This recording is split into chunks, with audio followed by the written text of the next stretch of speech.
Hi అండి.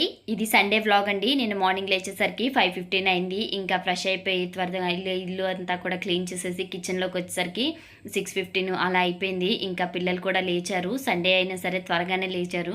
ఇంకా వాళ్ళ కోసం అయితే ఫాస్ట్గా బ్రేక్ఫాస్ట్ ప్రిపేర్ చేస్తున్నాను. సండే అంటే ఇంకా వాళ్ళకి హెడ్ బాత్ అవి ఇవి కొంచెం ఎక్కువ పనే ఉంటుంది. అందుకోసమని నేను బ్రేక్ఫాస్ట్ ఇక్కడ సింపుల్గా ఉప్మా చేసేస్తున్నాను. మా ఇంట్లో అందరికీ ఉప్మా, పులిహోర, దోశ ఏవైనా సరే ఎక్కువగానే ఇష్టంగానే తింటాము. అందుకని ఎక్కువగా పులిహోర, ఉప్మా చేస్తూనే ఉంటాను. ఇక్కడ నేను టొమాటోస్, జీడిపప్పు వేసి ఉప్మా చేస్తున్నాను. చిన్నప్పుడు ఎప్పుడు ఉప్మా అన్నా సరే ఏడుస్తూ ఉండేవాళ్ళం, వద్దు వద్దు అని. ఇప్పుడు మా పిల్లలు కూడా అలా చేస్తారు. ఒక్కొక్కసారి తింటారు కానీ ముందైతే వద్దు వద్దు అంటారు. నాకైతే అప్పటి రోజులు గుర్తొస్తాయి. ఏదేమైనా సరే మనం చెయ్యాలి అనుకుంటే చేసేస్తాం. రెగ్యులర్గా రోజు ఇడ్లీ, దోశ ఏం తింటాము? మధ్య మధ్యలో గ్యాప్ ఇస్తూ ఇలా పులిహోర, ఉప్మా చేసుకుంటే మనకి బోర్ కొట్టిన ఫీలింగ్ ఉండదు. చక్కగా తింటాము, ఎంజాయ్ చేస్తాం. ఎవ్రీ సండే లేదా వీకెండ్ నేను బోండా కానీ లేదా పూరి కానీ చేస్తాను. ఇంక ఈ సండే అయితే నేను ఏమీ చేయలేదండి. ఎందుకంటే సాటర్డే మార్నింగ్ మాత్రం బయట నుంచి పూరి తీసుకొచ్చారు. అందుకని ఇంక నేను సండే ఎక్కువ ప్రిపరేషన్ ఏం పెట్టలేదు. ఇంకా లంచ్కి కూడా ఈరోజు అయితే చాలా ఎక్కువగా ఉందండి ఎండ. లంచ్కి కూడా నాన్ వెజ్ ఏమి తేరనుకుంటా, ఎందుకంటే బయటికి వెళ్తారంట. అందుకని ఇలా మార్నింగ్ బ్రేక్ఫాస్ట్కి అయితే నెయ్యి, జీడిపప్పు అన్నీ ఎక్కువగా వేసి చక్కగా ఉప్మా రెడీ చేశాను.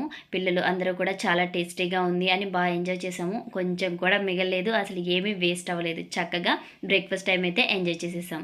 ఇంకా ఫ్రెష్ అయిపోయి 10:30 అలా అవుతుందండి టైము. ఇంకా కొంచెంసేపు పిల్లలతో ఆడుకొని మళ్ళీ నేనైతే కిచెన్లోకి వచ్చేసాను. టైం చాలా ఎక్కువ ఉంది అని లంచ్ ప్రిపరేషన్ కన్నా ముందే నేను ఇక్కడ ఆలు ఉన్నాయి ఇంట్లోనే, రెగ్యులర్గా మనం కర్రీకి యూజ్ చేస్తాం కదా, ఆ ఆలునే. పాపంది ఆలు చిప్స్ చేయమ్మా, ఆలు చిప్స్ అంటే సరే చేస్తాను అనేసి ఆలు చిప్స్ ప్రిపరేషన్ అయితే స్టార్ట్ చేశాను. మార్నింగే చెప్పింది ఇలా అనేసి. ఇంకా నేను నార్మల్ ఆలుని యూజ్ చేస్తున్నాను కాబట్టి, అంటే రెగ్యులర్గా కర్రీకి యూజ్ చేసే ఆలు కాబట్టి దానికోసం కూలింగ్ వాటర్ని అయితే ఎక్కువ కూల్ చేసుకోవాలి. దానికోసం నేను బాటిల్ పెట్టి ఐస్ క్యూబ్స్ పెట్టి ఇలా చేయకుండా ఒక బాక్స్ తీసుకున్నాను. ఒక బాక్స్లో వాటర్ పెట్టేసి దాని అంతటిని కూడా బాగా ఐస్ చేసేసాను. అలా అయితే ఈజీగా ఉంటుందని. ఆలు చిప్స్ అయితే చాలా క్రంచీగా ఉన్నాయి, చాలా టేస్టీగా ఉన్నాయి. మరి మీరు కూడా తప్పకుండా ట్రై చేయండి. నేను వీడియో ఆల్రెడీ పోస్ట్ చేశాను. ట్రై చేసి మీకు ఎలా కుదిరిందో నాకు కామెంట్ సెక్షన్లో కామెంట్ చేయడం మాత్రం మర్చిపోకండి. అలాగే నా వీడియోస్, నా బ్లాగ్స్ మీకు ఎలా అనిపిస్తున్నాయి కామెంట్ సెక్షన్లో కామెంట్ చేయండి. అలాగే ఈ వీడియో కింద కూడా కామెంట్ చేయడం మాత్రం మర్చిపోకండి. చూడండి చాలా టేస్టీగా ఉన్నాయి, అలాగే పర్ఫెక్ట్గా వచ్చాయి. మరి ఇంత పర్ఫెక్ట్ టేస్ట్ని మీరు ఎంజాయ్ చేయరా? మీ పిల్లలకి కూడా చేసి పెట్టండి, చాలా హ్యాపీగా ఫీల్ అవుతారు. ఫుల్ ప్రాసెస్ అయితే అప్లోడ్ చేశాను, వెళ్ళి ఒకసారి చెక్ చేయండి, ట్రై చేయండి. మీకు ఎలా కుదిరిందనేది నా కామెంట్ సెక్షన్లో కామెంట్ చేయండి. చూడండి పట్టుకుంటేనే చక్కగా విరిగిపోతున్నాయి, మెత్తగా అయితే లేవు, మనకు చూస్తుంటేనే తెలిసిపోతుంది. అలాగే క్రంచీగా కూడా ఉన్నాయి. ఇలా విరిగిపోవాలి, మనం ముక్క ఇలా విరిపేసరికి చక్కగా విరిగిపోవాలి. చూడండి ఇలా క్రష్ చేస్తే పొడమైపోవాలి. ఇలా ఉంటే పర్ఫెక్ట్గా వచ్చినట్టు అనమాట ఆలు చిప్స్. ఇంకా నేను ఆలు చిప్స్ చేయడం అయిపోయిన తర్వాత ఇంక చిన్ని ఆలూస్ ఉంటే వాటిని సపరేట్ చేసేసాను. మేము శ్రీకాకుళం ఊరు వెళ్దాం అనుకుంటున్నాము, అందుకోసమని వెజిటేబుల్స్ అయితే ఎక్కువగా ఏమి తీసుకురాలేదు. ఇంట్లో ఉన్న వాటినే సరిపెట్టేస్తున్నాను. ఇంకా ఈ చిన్ని పొటాటోస్ ఉన్నాయి కదా, వీటితో నార్మల్గా క్విక్గా అయిపోయేలాగా పొటాటో ఫ్రై అయితే చేద్దాం అనుకుంటున్నాను. ఈరోజు ఎండ అయితే చాలా ఎండ ఉందండి. నాకు ఈ వంట చేసేసరికి ఇంకా ఆయిల్ దగ్గర ఉండి డీప్ ఫ్రై పొటాటో చిప్స్ చేశాను. ఇంకా నాకు అసలు హెడేక్ వచ్చేసి చాలా ఘోరంగా అయితే అయిపోయింది. ఇంకా నేను అలా ఉన్నా సరే ఫాస్ట్గా ఇంకా నేను కూర్చుంటే ఇంక మళ్ళీ చేయలేను అనేసి ఫాస్ట్గా అయితే ఇంక ఈ పొటాటో ఫ్రై అయితే చేసేస్తున్నాను. ఆల్రెడీ చారు, వైట్ రైస్ అయితే పెట్టేశాను. ఇంకా సింపుల్గా అయిపోద్ది అనేసి ఆనియన్స్ అలా ఏమి వేయకుండా ఇలా పచ్చిశనగపప్పు, ఆవాలు, జీలకర్ర, ఎండుమిర్చి, కొంచెం కరివేపాకు వీటిని కొంచెం ఫ్రై చేసేసాను. ఇవి ఫ్రై అయిన తర్వాత ఇందులోకి కట్ చేసి పెట్టుకున్న 2 లేదు 1 పచ్చిమిర్చిని కూడా ఇందులో యాడ్ చేసుకుని మొత్తం అంతా కూడా ఫ్రై చేసేసుకున్నాను. ఇప్పుడు చిన్నగా కట్ చేసుకున్న పొటాటో ముక్కలు కూడా ఇందులో యాడ్ చేసేసుకున్నాను. ఎంత చిన్నగా కట్ చేసుకుంటే అంత త్వరగా అయిపోద్ది, తినడానికి కూడా చక్కగా బాగుంటుంది. నేనైతే ఇలా కట్ చేసేసాను. ఇవి ఆల్రెడీ కొంచెం మెత్తగా అయిపోయాయి పొటాటోస్, అందుకని నేను ఇంక ఇలా చిన్న ముక్కలుగా కట్ చేసేసి యాడ్ చేసేసాను. ఒకసారి మొత్తం అంతా కూడా మిక్స్ చేసేసుకుని మనకి టేస్ట్కి సరిపడా సాల్ట్, పసుపు కూడా ఇందులో యాడ్ చేసేసుకోవాలి. ఇప్పుడు సాల్ట్ యాడ్ చేసుకోవడం వల్ల త్వరగా కుక్ అవుతుంది. అలాగే పసుపు యాడ్ చేసుకోవడం వల్ల మాడిపోకుండా కూడా ఉంటుంది. కాబట్టి రెండింటిని యాడ్ చేసేసుకొని మొత్తం అంతా కూడా బాగా మిక్స్ అయ్యేలాగా మిక్స్ చేసుకోవాలి. పొటాటో రెసిపీస్ అంటే మీకు ఇష్టమా? మీ పిల్లలకి నచ్చుతాయా? మా పాప అయితే ఒక్కొక్కసారి తింటుంది, ఒక్కొక్కసారి తినదు.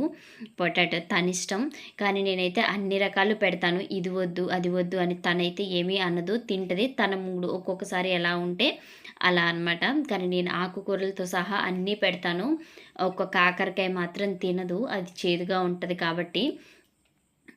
అందుకని ఇంక నేను కూడా పెద్దగా ఫోర్స్ చేయను. మేము కూడా చిన్నప్పుడు అలా చేసిన వాళ్ళమే. చిన్నప్పుడు తినలేదు, కానీ పెద్ద అయిన తర్వాత దాంట్లో ఉండే వాల్యూస్ అన్నీ తెలుసుకొని హెల్త్ కోసమని నేనైతే ఇప్పుడు తింటున్నాను. నేను మా వారైతే తింటాము.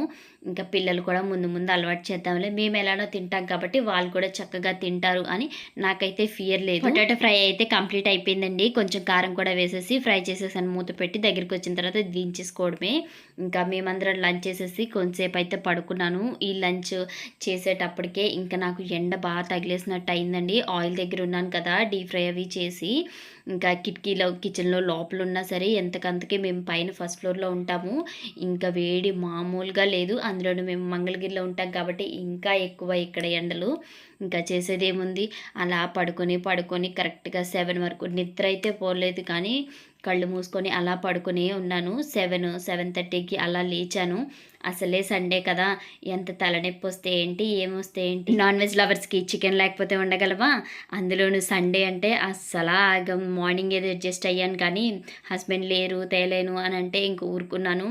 అలా చారు బంగాళదుంప ఫ్రైతో అడ్జస్ట్ అయిపోయాను. ఇంకా ఈవినింగ్ మాత్రం తలనొప్పి వచ్చేసి ఎంత ఎలా ఉన్నా సరే 7:30కి అలా కొంచెం తగ్గుతున్నట్టు అనిపిస్తే వెళ్ళి చికెన్ తెమ్మంటే తెచ్చాక ఇంకా తృప్తిగా వండుకున్నాను అనమాట. కొంచెం డల్ అయిపోయాను బాగా, ఫేస్ అంతా చూస్తే తెలుస్తుంది. మార్నింగ్ పెట్టిన వ్లాగ్లో మార్నింగ్ ఎలా ఉన్నాను, ఇప్పుడు ఎలా ఉన్నాను అనేది మీకు క్లియర్గా తెలుస్తుంది. ఎండకి చాలా టైర్డ్ అయిపోయాను.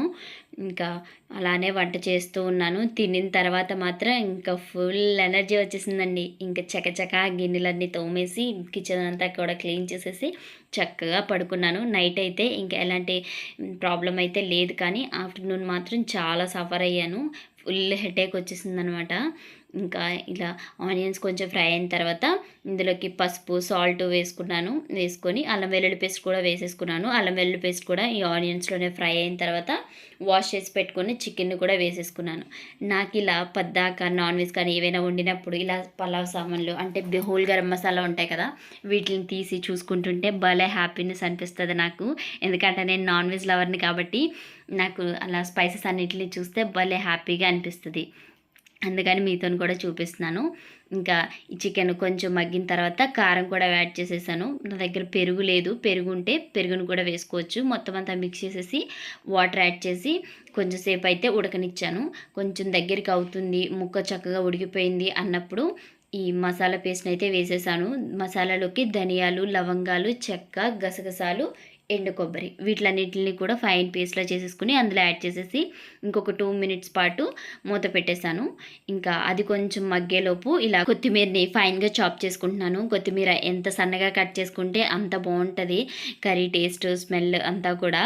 చిన్నగా కట్ చేసేసి ఇందులో యాడ్ చేసి ఒక 1 మినిట్ పాటు మూత పెట్టేసి ఆయిల్ పైకి సపరేట్ అయ్యేంత వరకు కుక్ చేసేస్తాను. అవును, సండే స్పెషల్స్ ఏంటి? లంచ్, డిన్నర్, మార్నింగ్ బ్రేక్ఫాస్ట్ ఏం కుక్ చేశారంటే స్పెషల్గా కామెంట్ సెక్షన్లో కామెంట్ చేసేయండి. ఇదండి ఈరోజు వ్లాగ్. నచ్చితే కనుక నా ఛానల్ని సబ్స్క్రైబ్ చేసుకుని లైక్ చేసి సపోర్ట్ చేయండి.